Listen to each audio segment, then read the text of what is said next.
जी तो dear students, आज का जो हमारा टॉपिक है वो है themes in the importance of being earnest. कि इम्पोर्टेंस ऑफ बीइंग अर्नेस्ट में कौन कौन से थीम्स जो है वो ऑस्कर वाइल्ड ने प्रेजेंट किए हैं। तो बच्चे, रीडिंग करते वक्त भी हम डिस्कस करते रहे हैं कि इसमें डिफरेंट थीम्स हैं। सबसे बड़ा जो थीम है वो तो है हिपोक्रेसी का, लाइज का, डिसीट्स का। आपको पता है कि हर जो करेक्टर है वो झूठ बोलता नजर आता है, रीजन उसकी जो भी है, लेकिन वो कहीं ना कहीं हमें झूठ बोलता नजर आता है। और एक आध झूठ नहीं बोलता, बल्कि झूठ पे झूठ बोले जाता है। हत्ता कि हमारे जो मेन कैरेक्टर्स है, जिसमें एल्गर्नन है या जैक है, वो तो दोनों बहुत ही बड़े झूठे हैं। फिर बच्चे थीम ऑफ मैरिज है। और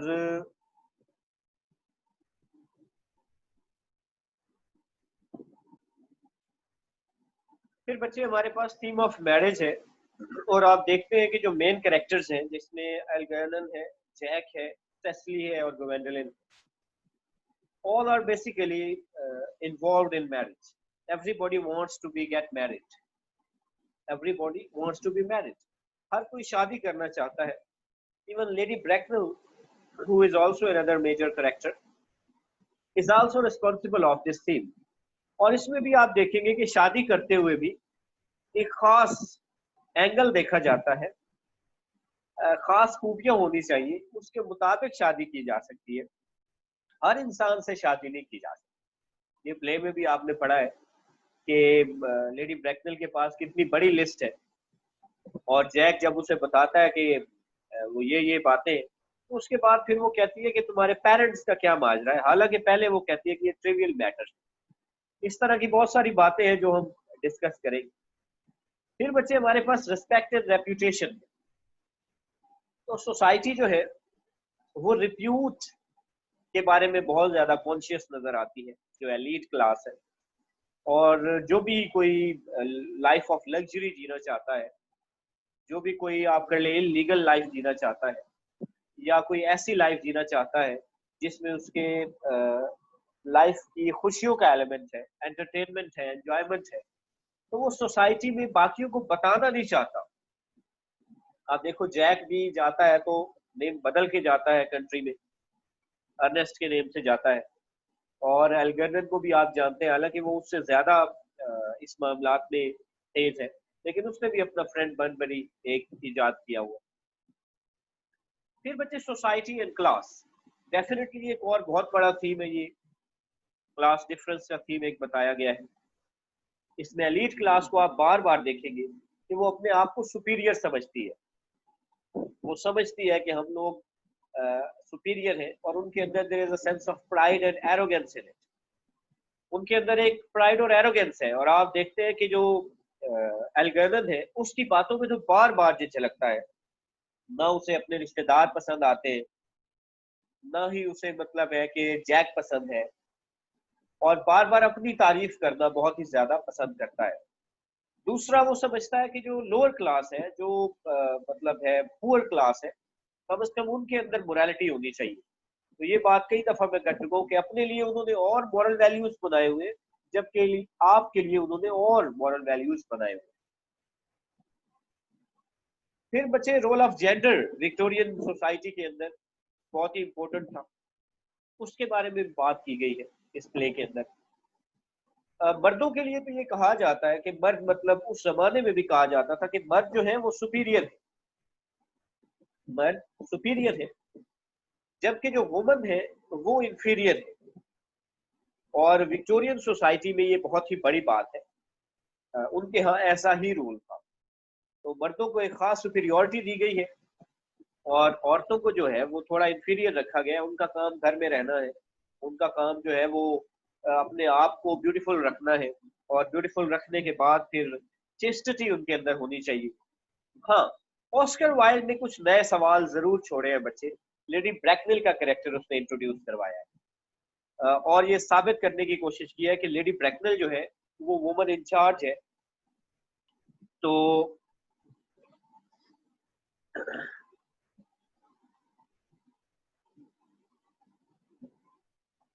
तो बहरहाल ऑस्कर वाइल्ड ने कुछ नए एंगल्स इसमें बताने की कोशिश की है, या नए अंदाज से चीजों को लेने की कोशिश की। फिर बच्चे वर्जन्स ऑफ रियलिटी में रोमांस। रोमांस बड़ा बेसिक एलिमेंट है, बेसिक थीम है आपके इस ड्रामा का। कैसे बेसिक थीम है बच्चे? सारा जो प्ले है वो तो रोमांस में है, लेकिन रोमांस में या लव में भी एक खास एक क्राइटेरिया इन्होंने बनाया हुआ है। और क्राइटेरिया किस तरह बनाया हुआ है इस पे भी हम बात करते हैं। पहले भी हम प्ले पढ़ते हुए भी बात कर चुके हैं।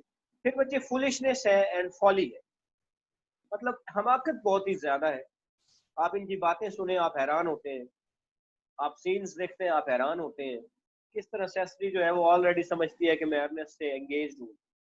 किस तरह जो है वो ग्वेंडोलिन कहती है कि अर्नेस्ट नामी बंदा, तो जब अर्नेस्ट का नाम आता है मेरे दिल में मेरी धड़कनें तेज हो जाती है, वाइब्रेशंस पैदा हो जाती है, म्यूजिक पैदा हो जाता है। अब बच्चे हम इनको जरा डिस्कस में डिटेल में हम इनको डिस्कस करते हैं। तो फर्स्ट है बच्चे लाइज एंड डिसीट्स। इस पे अगर आप आए तो in my opinion the whole play is basically a criticism on the elite class and the hypocrisy of the elite class. It shows that the members of the elite class have basically double identification and double identity. They are living double life. It means they are hypocrite. At one place, एक जगह पे आप देखिए कि वो एक life जी रहे हैं, जबकि दूसरी जगह पे दूसरी लाइफ जी रहे हैं। उसमें सबसे बड़ी बात आप देखें जो हमारे पास जैक है। In the town, he is a very noble person. He is almost the head of a family and the ward of, and basically the guardian of Cecily. So he has to face certain morals. उसे कुछ न कुछ अखलाकियात का ख्याल करना पड़ता है। He has to maintain his character. He has to show his character. But at the same time, he is a human being. He has desires. He cannot fulfill these desires in this environment. इस अंदाज से आप ये भी कह सकते हैं कि जो झूठ बोलने की एक वजह है, एक वजह ये भी है कि सोसाइटी बहुत ही ज्यादा एक्सट्रीमिस्ट है। अब इस बात को जरा अपने जमाने में अगर आप लेके आए बच्चे तो आप हैरान हो जाएंगे कि हमारा जो जमाना है, हमारा जमाना जो था, आपका फिर भी ये जो एज है ये जरा उससे रिलैक्स है। इसके बावजूद मैं ये समझता हूँ कि इसमें बहुत ही ज्यादा रिस्ट्रिक्शन है, स्टिल बहुत ही ज्यादा रिस्ट्रिक्शन है। और जब भी मुआशरे में बहुत ही ज्यादा रिस्ट्रिक्शन होती है तो उसका नतीजा यही निकलता है कि लोग मुनाफिक हो जाते हैं, लोग डबल लाइफ जीते हैं। जिस तरह ये हमारे सोसाइटी के साथ हो रहा है कि लोग जाहिरी तौर पे और हैं, दिखावा और करते हैं, प्रिटेंड और करते हैं, लेकिन निकलते और। There is a difference between appearance and reality. उनके they are different apparently, but in fact they are someone else. हम सब जिस तरह पाकिस्तानी सोसाइटी ऐसी है, जरा इसको को रिलेट करें उस जमाने की विक्टोरियन सोसाइटी के साथ तो आप देखेंगे बिल्कुल ऐसा ही है। जैक यहाँ पे बहुत अच्छा बना हुआ है। The same Jack when goes to the country becomes a different person. Not only his name changes but also the whole personality changes. सारी शख्सियत बदल गई है उसकी। वहां पे क्यों जाता है? He wants to enjoy himself. Enjoy करने के लिए जाता है। And he has also invented a brother, and the brother's name is Ernest. This is the same brother whom he wants to meet again and again almost every month. हर महीने उसे कोई ना कोई मसला बन जाता है उसके भाई अर्नेस्ट को, और उसे वहां पे जाना पड़ता है। तो एक फर्जी भाई उसने इजाद कर लिया है, और फर्जी भाई इतना बड़ा झूठ बोल के वो सोसाइटी में जी रहा है और अपनी जो विशेज है वो फुलफिल कर रहा है। जब आप बच्चे इसकी बात करते हैं एल्कर्नन की, he is just like the same, ये भी बिल्कुल ऐसा ही है। उसने अपना एक फ्रेंड बडी बनाया हुआ है। whenever he doesn't want to take dinner with Aunt Augusta, he asks her that there is a problem with his friend Bunbury. कहता है कि मेरे दोस्त जो Bunbury है उसके साथ एक मसला है, तो मैं अब जाना चाहता हूँ।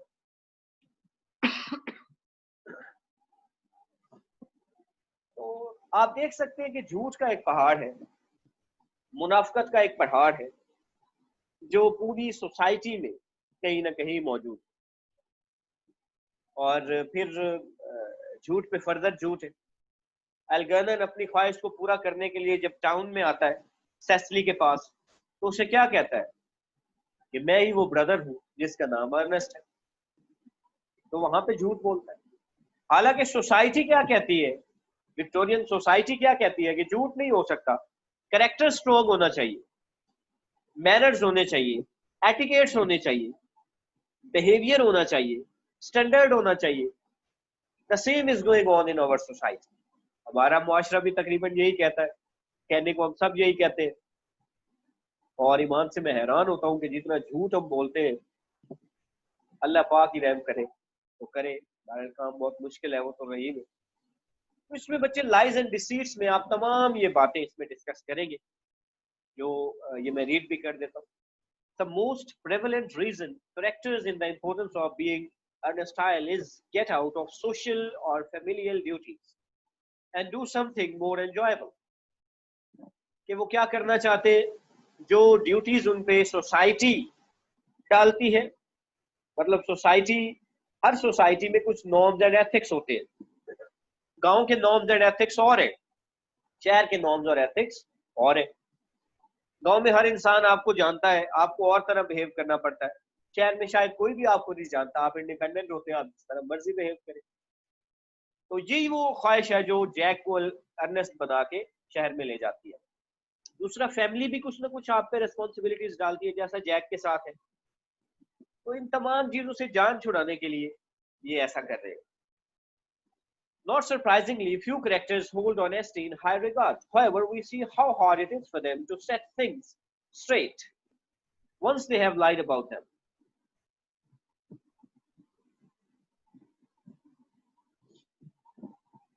As the situation gets increasingly complicated, characters must weave more complex lies to get off the strangles of their previous life. देखिए, जब आप झूठ बोल लेते हैं एक दफा, तो फिर बहुत मुश्किल हो जाता है कि आप उस झूठ को खत्म कर सके।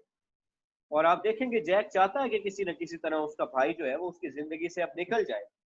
हालांकि वो मॉर्निंग ड्रेस पहन के भी आ जाता है, but still he is unable to bury him. वो उसे दफना नहीं सकता, उसको मार नहीं सकता। उसे बताया जाता है तुम्हारा भाई तो तुम्हारे सामने है। तो वही भाई जिसको फर्जी वो आज तक इस्तेमाल करता रहा, वही उसके लिए बहुत बड़ा प्रॉब्लम बन जाता है। तो ये वो तमाम बातें हैं जो इस प्ले के अंदर डिस्कस की।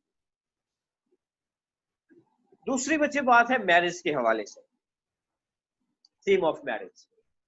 आपको पता है बच्चे, प्ले के अंदर जो हमारे मेन कैरेक्टर्स हैं, जैक, एल्गर्नन, सेस्ली, ग्वेंडोलिन, चारों बेसिकली क्या करना चाहते हैं, शादी करना चाहते हैं। और जो माइनर कैरेक्टर्स हैं, कॉन्स्टेबल और मिस प्रिज्म, अगर इनकी भी बात करते हैं आप, तो मिस प्रिज्म कॉन्स्टेबल को क्या कहती है कि तुम्हें अब शादी कर लेनी चाहिए। और आखिर पे जब लास्ट सीन आता है तो वो डिसाइड कर भी लेते हैं कि अब हम शादी कर लेंगे। तो theme of marriage undoubtedly has been presented as the biggest theme in this play। असल बात यह है कि मैरिज जब करनी है तो किससे करनी है, सबसे इंपॉर्टेंट बात इस प्ले के अंदर ये की गई, शादी किससे करनी है। तो जैक जो है वो शादी करना चाहता है ग्वेंडोलिन के साथ। तो लेडी ब्रैकमैन उसे क्या बताती है कि मेरे पास तो एक लंबी लिस्ट है एलिजिबल कैंडिडेट्स की, जो मेरी बेटी के साथ शादी करना चाहते हैं। और ये वो लिस्ट है जो सिर्फ मेरे पास नहीं है, बल्कि एक फेमस लेडी का नेम भी लेती है कि उसके पास भी है। तो आप अंदाजा लगाएं ना, लिस्ट बनाई हुई है और फिर इंटरव्यू लेती है बाकायदा। नाम तुम्हारा क्या है, एज तुम्हारी क्या है, एक्सपीरियंस तुम्हारा क्या है, ठीक है, उसके बाद इनकम तुम्हारी कितनी है।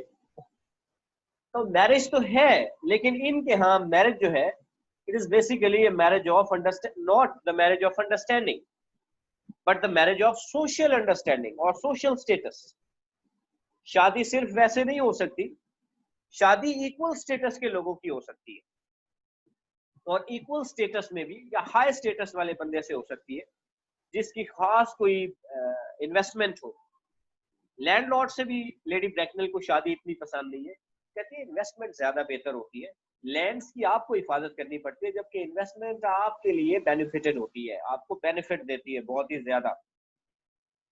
इसी तरह एल्गर्नन भी देखिए शादी करना चाहता है और शादी करने के लिए सेस्ले के पास गया है अर्नेस्ट बन के। तो ये तमाम जो एलिमेंट्स हैं ये इस प्ले के अंदर डब कर दिए गए हैं, और इन बिटवीन द लाइंस ये जो सोसाइटी है एलीट क्लास विक्टोरियन सोसाइटी, इस पे स्टायर किया गया है कि शादी जिसे एक जमाने में आगे हम बात करते हैं एक matter of understanding, matter of love कहा जाता था, अब इन्होंने उसको क्या बनाया है कि अगर अरेंज भी उसको करनी है कि किन बेसिस पे अरेंज करनी है, कैरेक्टर की बेसिस पे नहीं करनी बल्कि इनकम की बेसिस पे करनी, ये एंगल भी इसके अंदर मौजूद। अब बच्चे थर्ड हमारे पास है, इसका थीम जो है वो है रिस्पेक्ट एंड रेप्यूटेशन।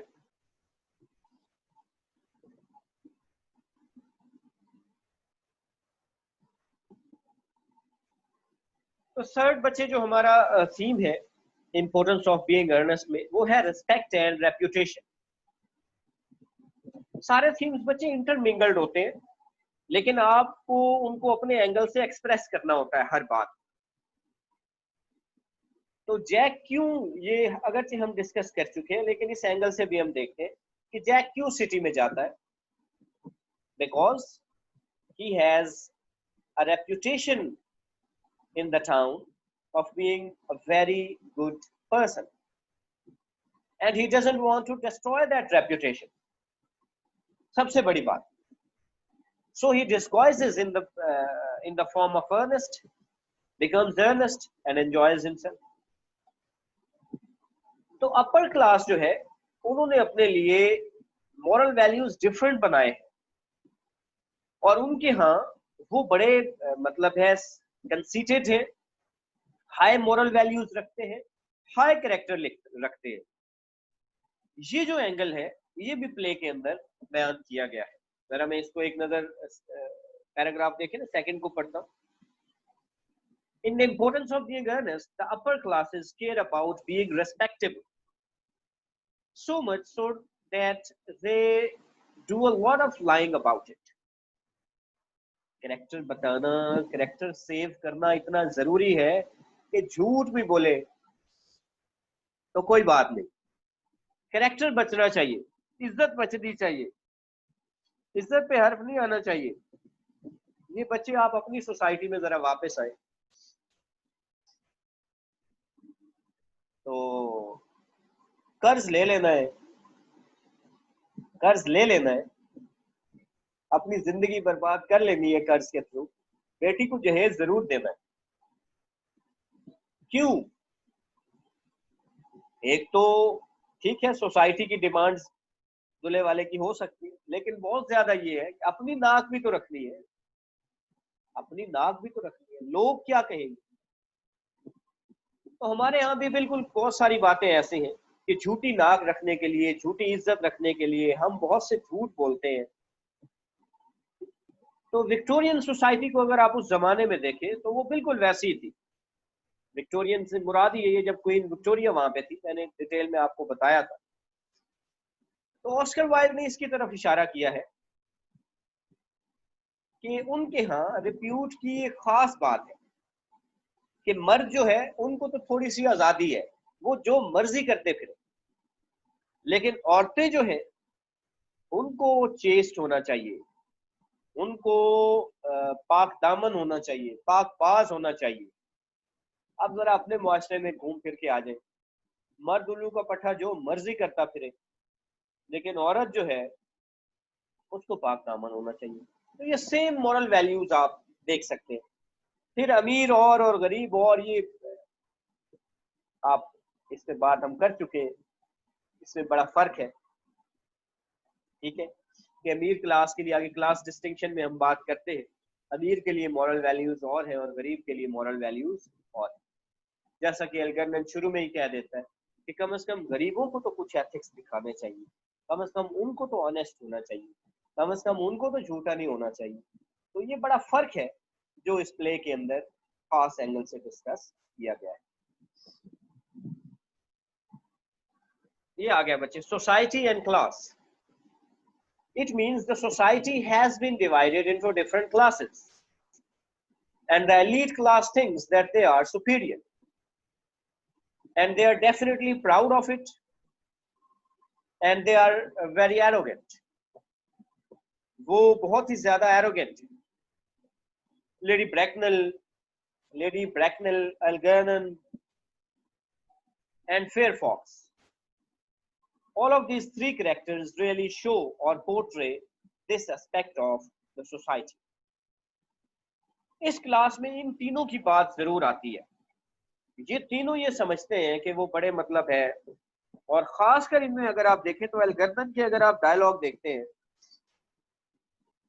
तो एल्गर्नन तो बार बार अपनी तारीफ करना भी बड़ा जरूरी समझता है, और अपनी तारीफ के बाद दूसरों को क्रिटिसाइज करना भी बड़ा जरूरी समझता है। हत्ता कि जिस तरह हमारे यहाँ है, क्योंकि वो शहर में रहता है, तो वो ये भी समझता है कि शहर वाले लोग या सिटीज के जो लोग होते हैं वो ज्यादा मैनर्स वाले होते हैं, और जैक क्योंकि टाउन में रहता है तो उसे एटिकेट्स का या मैनर्स का पता भी नहीं है। तो सोसाइटी डेफिनेटली एक खास आप कर ले के एंगल्स में लाइफ जी रही है, और खास हिपोक्रेटिक किस्म की सोसाइटी है, हिपोक्रेट सोसाइटी है। The importance of the awareness reveals the differences between the behavior of the upper class and that of the lower class. Members of the upper class display a great deal of pride and pretense. तकब्बर भी है, दिखावा भी बहुत। Feeling that they are inherently entitled to their wealth and higher social position. सबसे बड़ी बात क्या है? भाई उनको अल्लाह ने दिया ही बहुत है, खानदानी नवाब है, ठीक है। तो ये एक बात जो बिठा दी जाती है लोगों के ज़हन में, जैसे हम छोटे मोटे मैं जमींदार घराने से हूँ, तो बचपन से एक हमारी सोसाइटी में भी डाला जाता है कि फलाना जमींदार है और फलाना कमी है। मैं पहले भी इस पे बात करता हूँ, और बड़े नेगेटिव एंगल से हमारे यहाँ भी कैरेक्टर शायद इतना मैटर नहीं करते जितना कि कास्ट मैटर करती है। कास्ट को भी छोड़ दें, इससे मुराद है जितनी क्लास मैटर करती है। कास्ट एक जमाने में क्या मुराद करता था? क्लास को रिप्रेजेंट करता था ना। अमीर होना मतलब, मैं अब नाम नहीं लूंगा, तो अमीर होना आज भी बहुत ज्यादा मैटर करता है, कैरेक्टर्स मैटर नहीं करते। फिर बच्चे लास्ट इसमें देखे, in this play whilst he rises the arrogance and hypocrisy of the aristocracy, the lower classes in earnest are less pretentious and more humble. आप मिस प्रिज्म को देखें, आप पॉसिबल को देखें, आप लेन को देखें, ये क्या है? हम्बल भी है, लेस प्रिटेंशियस भी है। हत्ता कि जैक को भी आप देखें, क्योंकि वो उतना अभी तक उसे ये नहीं पता चला कि वो असल में कौन है। वो कि वो गार्डियन जरूर है और उसके हाथ में बहुत सारा पैसा है, but still he knows that he doesn't have, he is not the owner of that property. तो उसके अंदर वो एरोगेंस नहीं है शायद जो आपको एल्गर्नन में नजर आती है, but equally good at making jokes. लेकिन सारे जो है वो